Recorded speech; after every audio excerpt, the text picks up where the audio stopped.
society vaccinated really matters, and ditto minimising any external contact whatsoever. Personal opinion.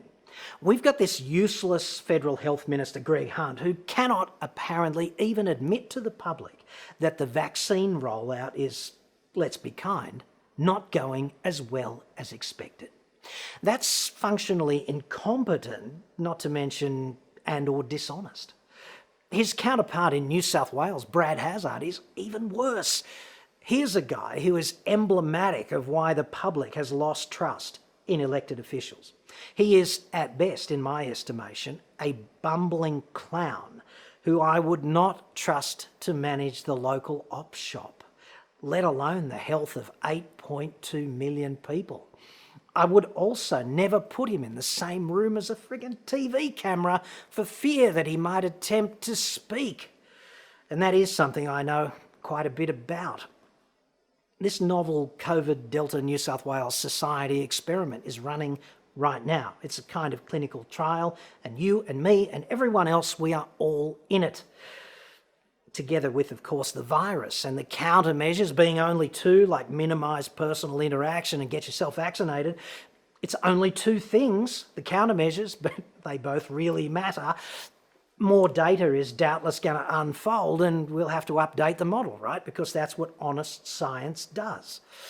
But you should not lose sight of the other pandemic here, hidden in plain sight, more insidious too, caused exclusively by arsehole politicians, bureaucrats and CEOs who are so divorced from reality that they deal with everything through the prism of spin, no matter how fundamentally serious it is.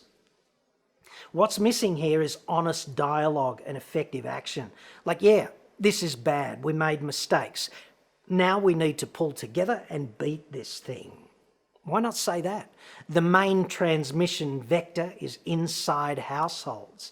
Here are some countermeasures you can implement there. Like, here's the plan. You need to help. Like, how fucking hard is this? If Apollo 13's substantial plumbing problem had been managed in the manner of this, Jim Lovell, John Swigert, Fred Hayes, they would have died in space in April of 1970. But I guess we'd all be told who to blame, like some subcontractor, no doubt. We'd be informed how this was actually a net positive for space exploration, like the wake-up call we had to have, and how future missions into the void would be impossibly excellent as a result. Spare me. We need strong leaders now, not these empty suits. We need to fix our broken political system, which seems to select for incompetence and expediency at the very top, which is fine, I guess, if it's all plain sailing, but not if it gets stormy. However, if you want to bake the cake of distrust and ice it with just the right fertiliser to grow endless conspiracy theories, then this is an award-winning recipe. Margaret Fulton, tick of approval right there, dude. ScoMo, Berejiklian and Hunt and Hazzard, they run exactly this crackpot bakery every day, endlessly, on full pay while the economy collapses and the virus proliferates irrespective. Nero would approve of this management style too.